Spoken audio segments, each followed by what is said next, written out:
Good morning. Two things when we are going to do a section of meditation.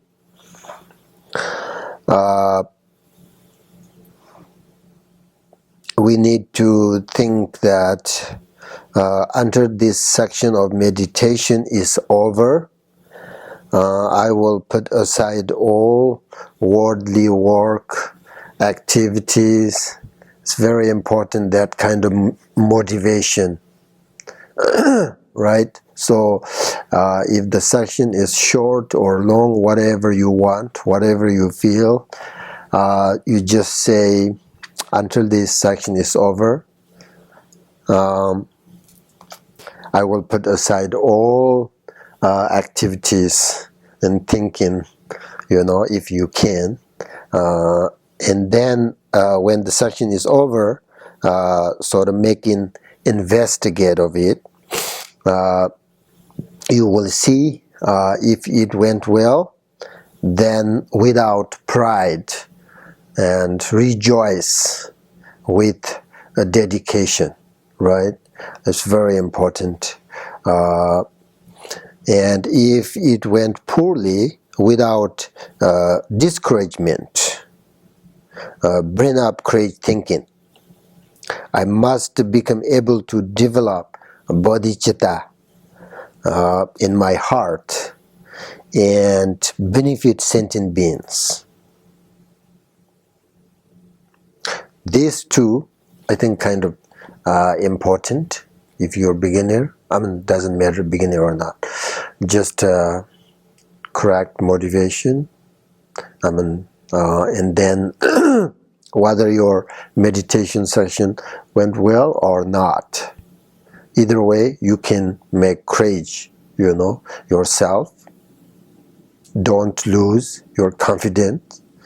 That will help and grow more your meditation, develop more.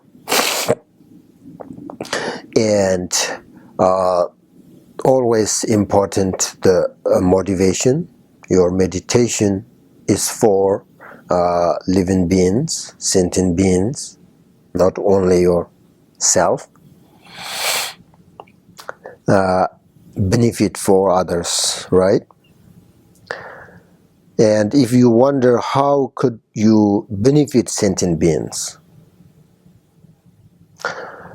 some people think that I have not capacity to help other living beings. So how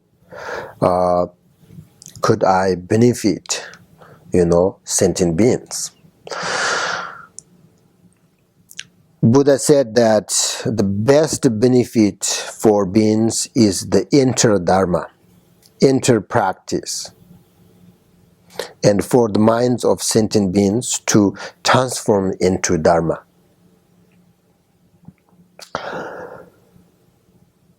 Buddha's teachings are for nothing but to bring benefit to living beings. So it is very important for us to benefit beings by means of holy dharma, teachings, meditation, practice, especially for those with whom we have the closest relationship. There is nothing more beneficial than bring them into dharma. I think that's very important.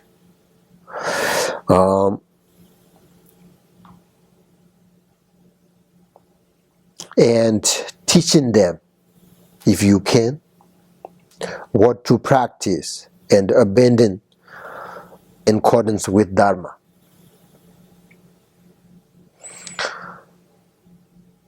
If you have that capacity,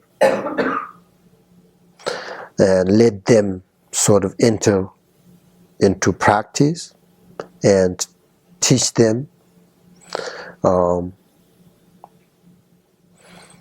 If you don't know how to teach very profoundly, that's okay. just teach them very little teachings how to practice with good motivation.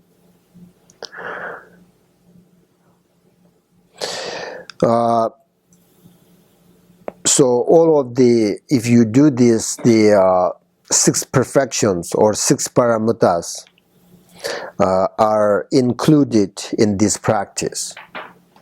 If you have a good motivation and to teach other people how to practice,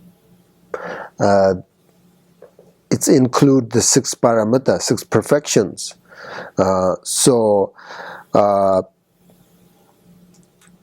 It is also engage in bodhicitta, application bodhicitta, practice 6 paramatas. So very important. It's easy and it's profound practice, benefit. And if we can get someone to develop love and compassion, they will gradually reach the bodhisattva part of the accumulation, right? So their part of accumulation is one of the 5 paths according to Buddhism. The first path is the path of accumulation. So if you teach somebody how to practice love and compassion, and if these people will practice and they will gradually, develop their love and kindness, compassion, then you lead them to on the path, and the path of accumulation, putting them directly on the path to great liberation. So that's a big, help. So let them practice love and compassion and lead them to path of accumulation. So this is one of the 27 enlightenment activities of the Buddhas. Setting living beings into the path and the foundation of the path. So it's kind of like, what Buddha did, Buddha first, he teach about the love and kindness and compassion, and make sure they have a bodhicitta. So this is the first path. So you have that. We all have that capacity. So if you do this with good motivation, then you really help other people like Buddha did. We can do that. We can do this. So because this is also other thing, like for sentient beings, whoever they are, whether they have faith and conviction of the Buddha's teachings or not,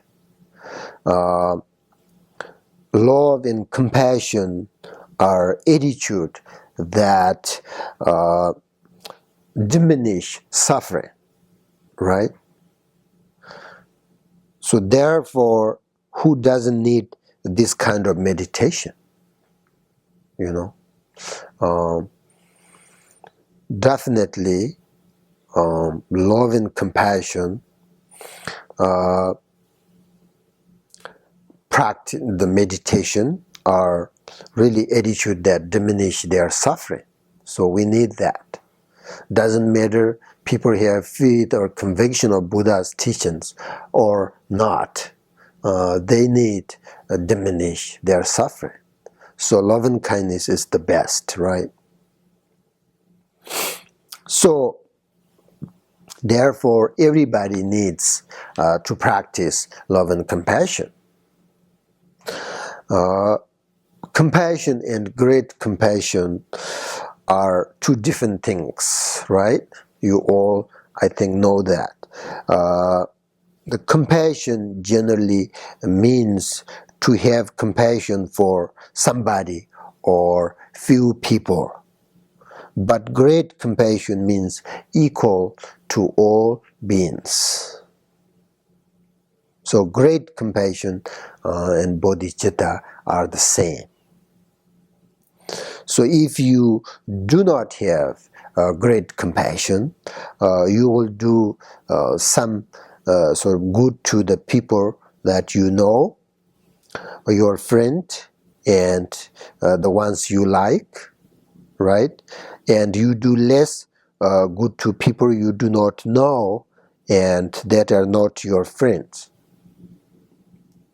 So there is the effect of sort of closeness and distance. That's the difference between compassion and great compassion, right? So great compassion will not allow that. Great compassion means equal to all beings. You love everybody, right? So it is because attachment, anger, and jealous are attitudes that see others as unpleasant, right? And then opposite to such attitude, love and compassion view others as loving and beautiful, right? So the attitude of loving hatred are completely opposite or contradict, So therefore, the more we meditate on love and compassion for someone, the more our hatred or uncaring attitude towards them diminishes. Understand? So the more our dislike or hatred for someone grows, the less we will want them to be happy. Because the loving compassion and anger, jealousy are completely opposite. So you develop more love and compassion, then more diminish that you don't like somebody. If you develop more attachment and jealous and hatred, and then you reduce more sort of diminish your love and compassions because they are opposite. So you can really develop whatever you want, negative emotions or positive emotions, whatever you develop, your mind goes that way, right? Whatever you want, your mind, more stronger that way. So if you practice love and compassion, more and more you reduce your jealous and hatred and angry, all these negative emotions, less power, because they're opposite.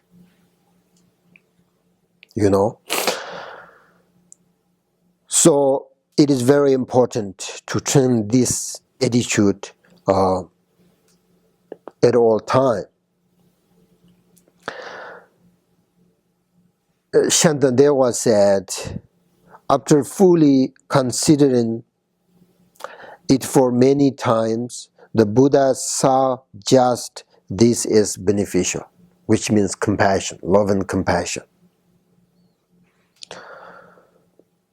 So whether we are worldly beings seeking the happiness of this life, or a Dharma practitioner aspiring to benefit future lives, we want to be a good person. We need love and kindness and compassion.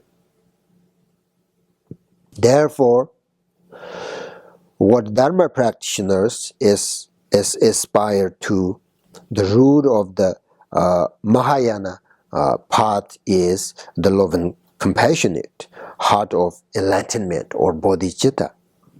So if we are able to develop such love and compassion in our mind, it is fine then, even if we cannot do any other practice. Of course, that's the most profound practice, right? So if you only practice love and compassion, then you don't have to practice other things. If you really, I mean, this is the path of how you enter Buddhist path, path of accumulation. Once you have, even though you don't have genuine compassion or genuine bodhicitta, but you have a little bit sort of bodhicitta and compassion, you reach the path of accumulation. That's how you enter into Buddhism, enter into practice about Buddhism. So if you don't have the bodhicitta and compassion, you are not yet sort of entered the path, the first path, right? First path is path of accumulation. And Buddha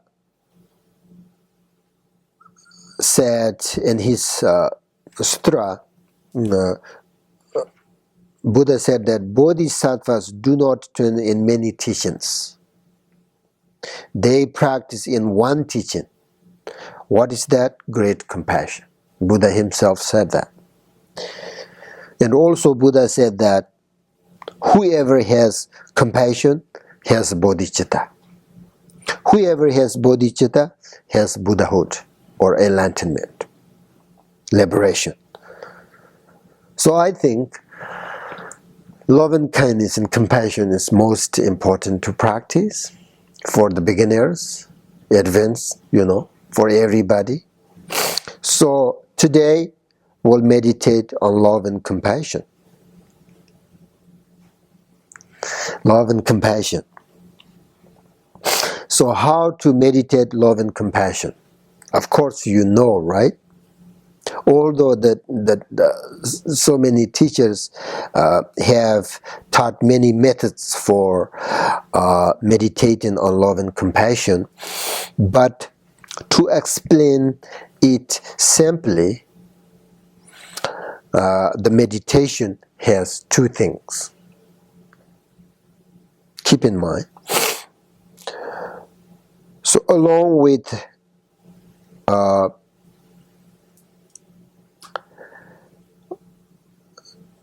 the inhalation and the exhalation of the breath, sending out happiness by means of great love, sending out by means of great love, and taking away suffering by means of great compassion. So that's how you practice on love and kindness, love and compassion. Understand? So how? Think that our life and wealth, physical and mental happiness, in short, our body, wealth, and all sort of virtues of past, present, and future, in the aspect of a white wind or white breath, leaves our nostrils, goes to the sentient beings in front of us. This is how we practice, okay? How practice compassion, love and compassion. So, the first, we send our good things to others, right? So that's how you develop love. So all the good things goes to the sentient beings. You need to sort of visualize lots of people, lots of beings, or one person that you know who are suffering, you need to visualize that in front of you is breathe in, breathe them, and pass through them. All this you send in, right? You send in good things and causes them to experience ultimate sort of happiness and bliss. So this is the way to practice the mind in great love. Understand? And then those sentient beings exhale all of their sufferings in the aspect of a black wind or breath, and we breathe in and it passes through us. We take away from them all their causes of suffering, karma, and its resulting sufferings. So contemplating that they are in this way freed of every sort of physical and mental suffering is the way to turn the mind is great compassion. Understand? So that's in general.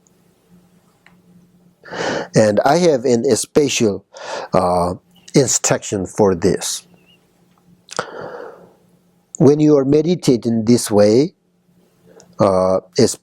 explained before, contemplate that by means of compassion we are taking sentient beings suffering, right?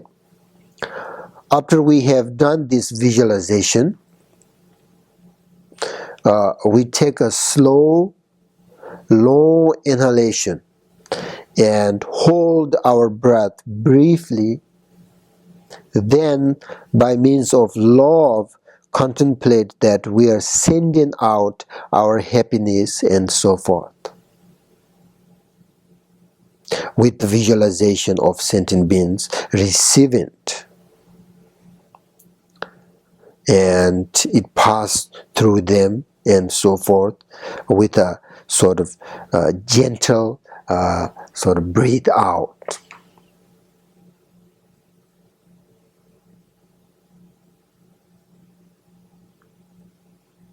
So, most important when you practice love and compassion like this, most important is make sure that you have enough and clear the visualization. Right? So don't so fast, breathe in, breathe out. Just to do it slowly and little bit hold and then think about and visualize, whatever. And then send them or breathe out and then visualize, breathe in like that. I mean, generally, for the beginner, difficult, right? This kind of meditation, a little bit difficult. But it is important to continually practice our mind like this. It is because even if we not have power to help others in action, we should always keep the intention to do it. One who has that intention will actually engage in it. So that's why important. If we have sort of such intention, we may not be able to accomplish vast service for sentient beings, but we will remain engaged, and that is very beneficial. Lama Mupam said, even if we do not have the ability, it is the permits that wish to do it. If we do not wish to give that up, even to the end of the time, if our bodhicitta is stable, we are mentally engaged bodhisattva, right? So we don't have genuine bodhicitta, we are not great bodhisattvas, but if you keep this intention, then you are also, according to Mopam Rinpoche, you are kind of bodhisattva, because you are a sort of mentally engaged bodhisattva, right? So when we are meditating like this, it is possible hesitation, right? Hesitation may arise. You think, when I take and send suffering and happiness like this, will the suffering I take from others become mean or not? Because I also don't want suffering, right? People think if I take suffering from others, then what happened? I will suffer or not? If I do, I will suffer. I don't need that. So this meditation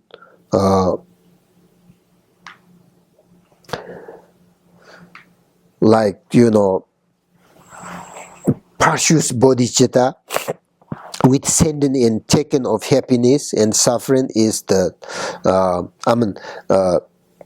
then people think if you have sort of hesitation like this, then you are not so interested to practice, right? Loving compassion. So, but we need not worry like that. Okay, I will tell you, because many reasons. This kind of meditation on loving and compassion, or precious bodhicitta, with sending and taking of happiness and suffering, is the root of all higher practices.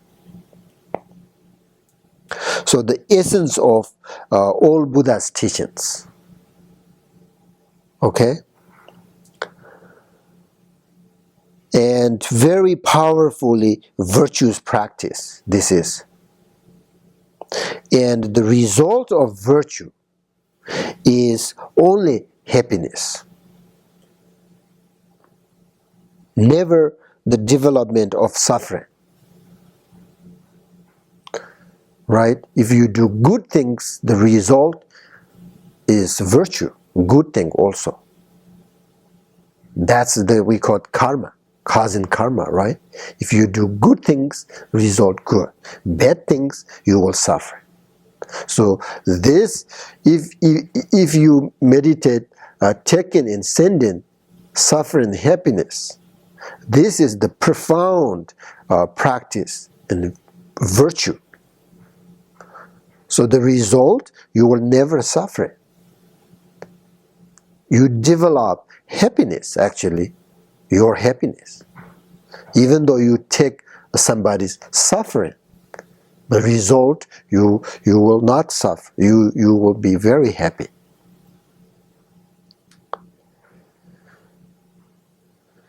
And maybe you don't know this. Take one of the three types of bodhicitta, for example. The shepherd-like bodhicitta. Okay, there are three genuine bodhicitta, but the first I give you this for example. The shepherd-like bodhicitta. The shepherds send their animals to pasture and follow after them, right? And that's the for example. The shepherd-like bodhicitta thinks, heaven first set all sentient beings on the path of liberation, and then I will attain enlightenment. That's one of the bodhicitta. It's like shepherd, right? Send first the animal and then after follow, animals. That's the sin. If we think about this, however, because sentient beings, you understand? First set all sentient beings on the path of liberation, then I will attain enlightenment. Understand that? That's like shepherd too, right? Send first the animals and then after he go. So if we think that, because sentient beings in samsara are limitless, right? Sometimes we say, okay, sentient beings, this samsara is no beginning and no end. We said that because the sentient beings are limitless, right? One die after, and one birth, like that, goes around. There is no end. And we may wonder, is it really possible that all sentient beings become a Buddhas and leaving no one in samsara?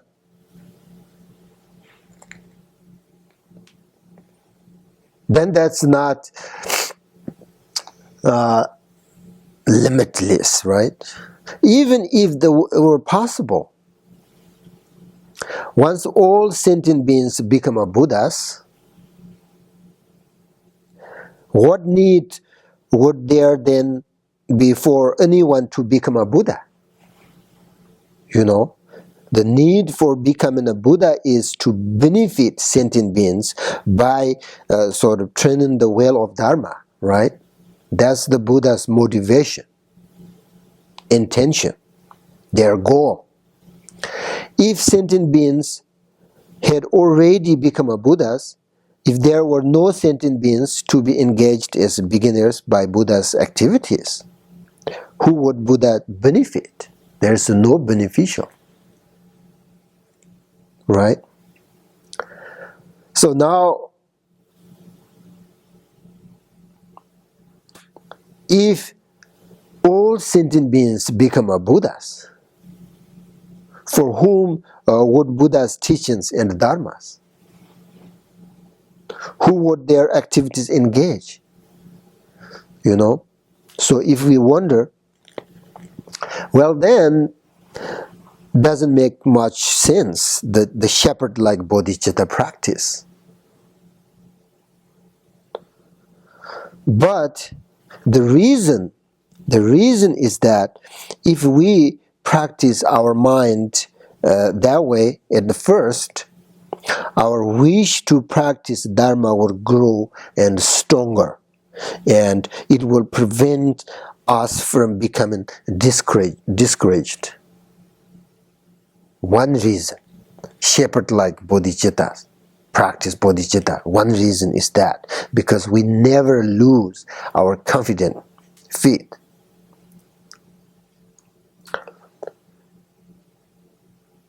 And it also shows how limitless and powerful the bodhisattvas, bodhicitta, and prayers are. That's why the shepherd-like bodhicittas practice. Bodhisattvas and Buddhas, their intention and their motivation is limitless. Even though they can do shepherd-like bodhicitta, right? They can't do that. It's impossible. All living beings becoming a Buddhas. It's impossible. No possible. Never ever happened that. Past, present, future, never ever happened. All living beings become a Buddha. It's impossible. So then what is the reason why they have this shepherd-like bodhicitta practice? Because of two reasons I just told you. It's very important. So Buddha himself, for example, previously generated just such vast and altruistic intentions. But the result was that he attained enlightenment first. If you do practice the shepherd-like bodhicitta practice, not really becoming all sentient beings becoming a Buddha, but become first you will become a Buddha first, because Buddha did that, because of your intention, your motivation is very power and limitless. Why? Because you are really thinking the living beings are important than yourself. So that way you can diminish all your negative emotions, negative afflictions. That means you are not selfish person, right? So you are not sort of that way you develop love and kindness, love and compassion, great compassion for all living beings. Then your hatred and jealous and all these negative emotions reduce and diminish, right? That means you are very what do you call it? Easily become a Buddha. Buddha means you have no negative emotions, no afflictions. That's the Buddha, right? So if you do this, practice love and compassion, practice for living beings, you reduce, your negative emotions. That's why you are first, the result. You first become a Buddha.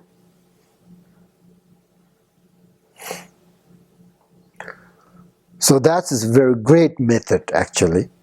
You are thinking others, but you are reducing your negative emotions.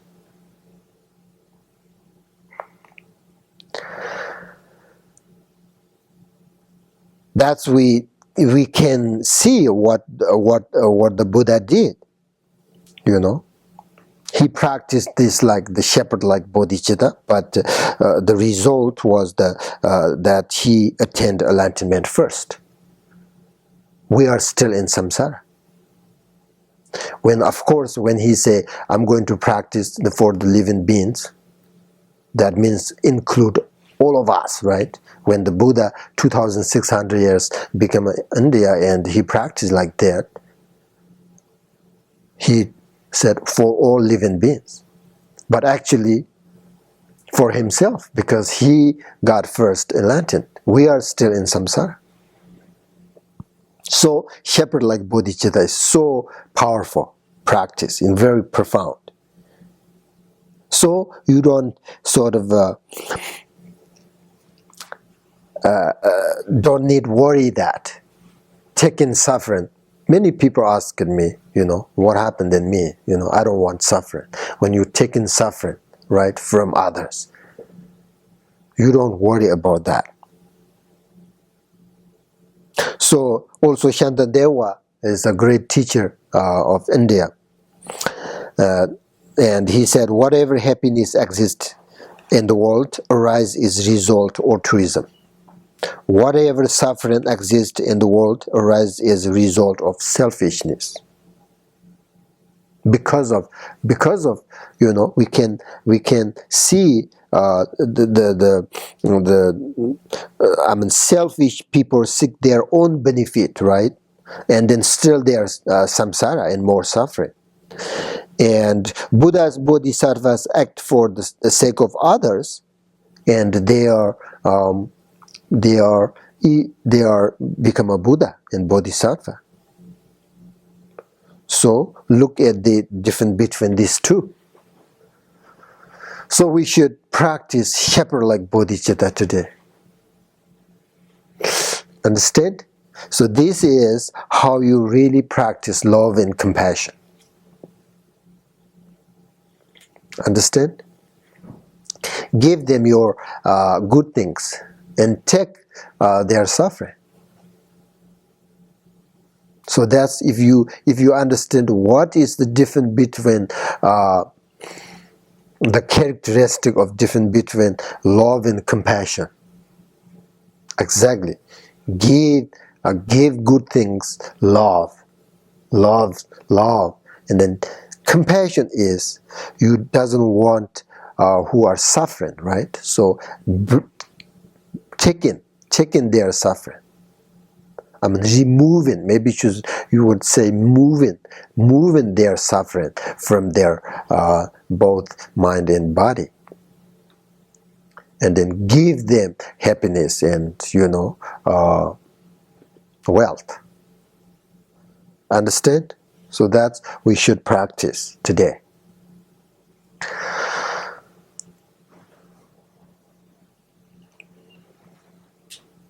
Understand how to practice these two?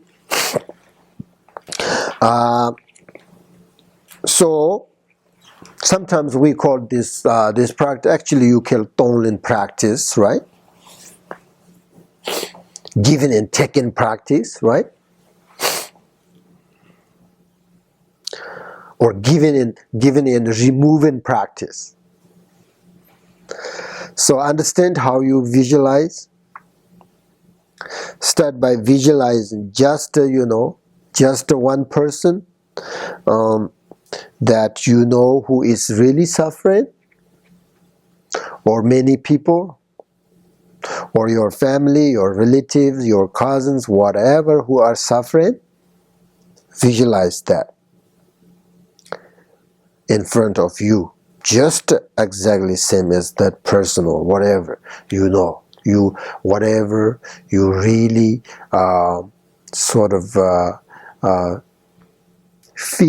feel that, or you really want these people or person don't want suffering. You need to visualize that in front of you, okay? And then when you breathe in, right? Breathe in. What is this? Breathe in. Practice breathe in is compassion, right? Compassion practice. Breathe in, remove, from that person all of their suffering. That's how you practice compassion. So you can visualize this suffering leaving the person in the form of black light or like smoke. If you don't want color, just you don't need to visualize that. Just remove their suffering. And then when you breathe out, visualize that you are giving this person all of your positive virtues, happiness, in form white light, if you want, white light that goes into their body and mind. So maybe you need one person, easy, practice, just visualize one person or whatever. And then, once you establish this practice, you can sort of eventually expand all sort of your this taken and given or Tonglen practice more and more people, and you can do more and more. So, and you do this as much you can, sending and taking, giving, taking, very slowly, gently with your compassion, love. And when you get tired of doing this meditation, then do rest in meditation, just to relax and don't think in anything. Do not follow your thoughts. Just to relax and maybe focus on your breath, whatever. So rest in meditation. I'm sure you will tired, do this, and then just to relax. Once your mind wanders again, then you can go back to sending, removing, taking, send, practice again, like that. We'll do that 20 minutes. All right.